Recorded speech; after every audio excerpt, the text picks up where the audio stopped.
truly. Glory to you, O Lord.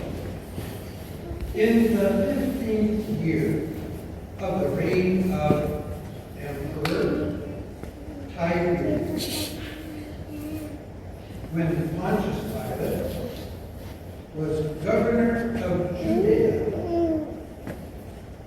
Herod was ruler of Galilee, his brother Philip, ruler of the lands of Iturea and Trachonitis, Lysanias, ruler of the land of Abilene, during the time of Annas, and Caiaphas, the high priest,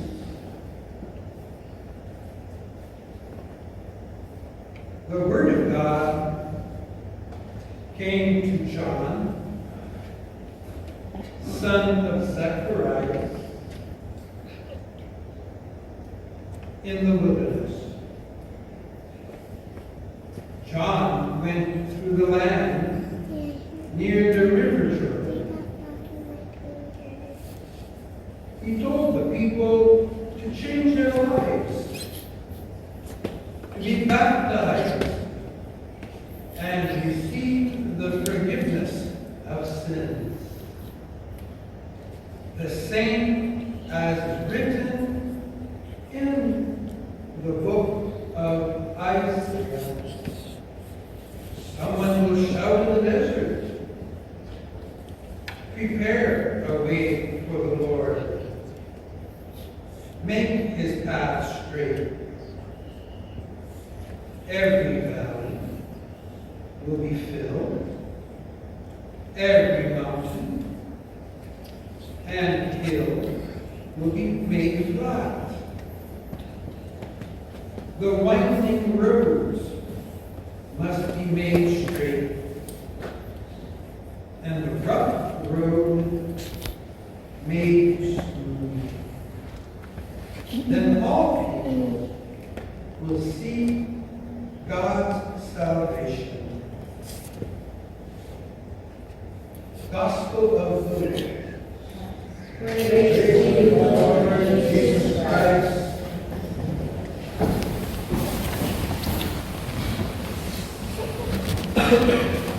We have heard the proverb, still waters run deep.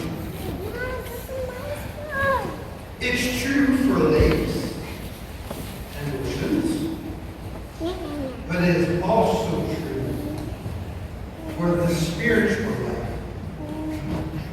The deeper our friendship with Christ, the more stable our lives become. Even when storms come and make waves on the surface of the ocean, the depths remain calm. Christ wants us to learn to live a deep spiritual life so that we can experience profound interior peace. There is a similar analogy with trees.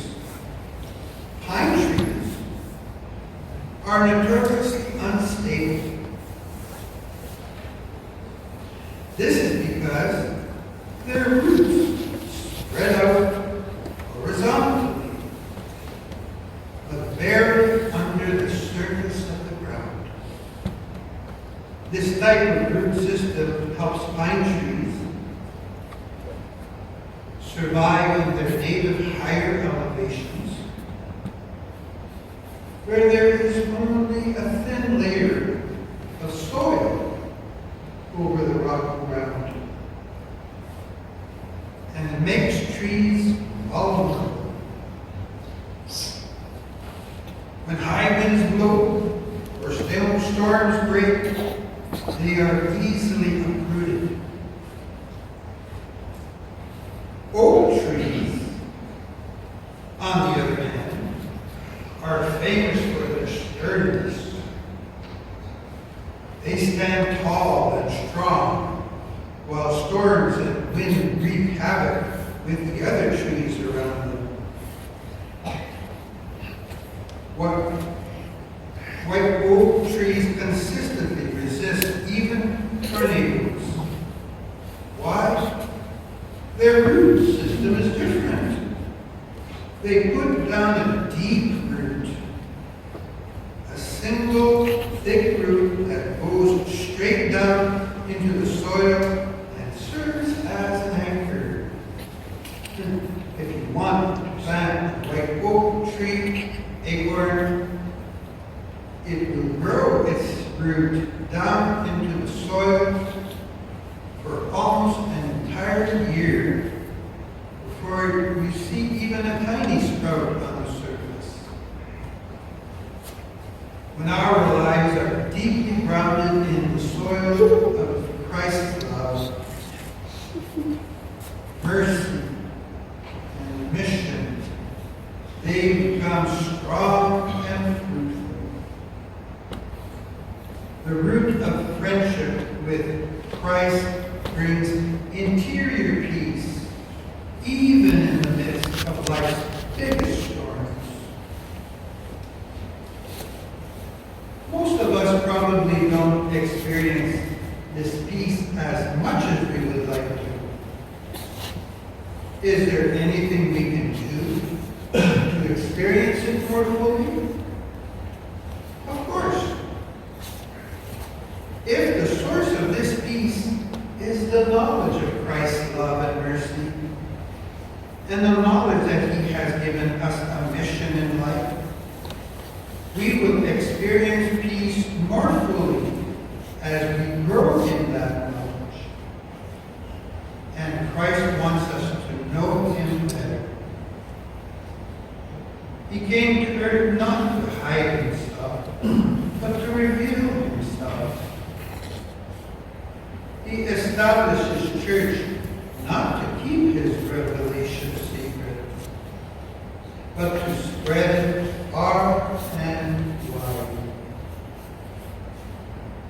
The best way to grow in our knowledge of Christ is through prayer. Sometimes our prayer life gets stunted because our idea of prayer is distorted. We think of prayer merely as saying prayers. Prayer is much more than that. The Catechism defines prayer as a vital, personal relationship with the living and true God. Prayer can take many forms. Of course, the most common is saying prayers, but there is also Christian meditation or mental prayer.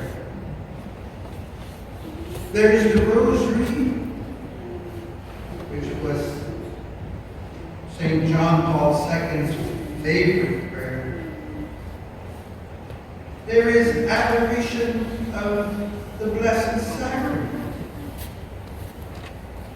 I like to call that sitting before the sun. And I say sun, S-U-N, and S-O-N, because the sun shines brightly on us when we sit in the presence of the Blessed Sacrament.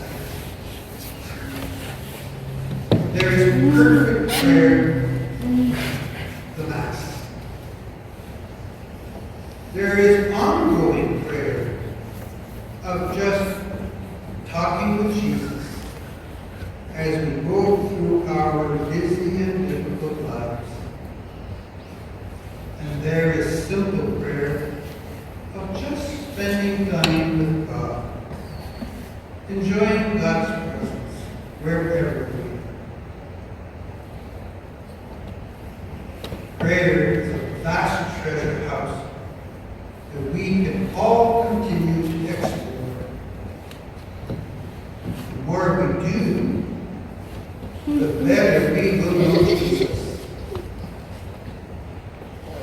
And the more fully we will experience the deep peace that comes from His touch. Today, when Jesus renews His commitment to us, let's take up His offer of peace by renewing our commitment to get to know Him better each day by becoming experts in prayer.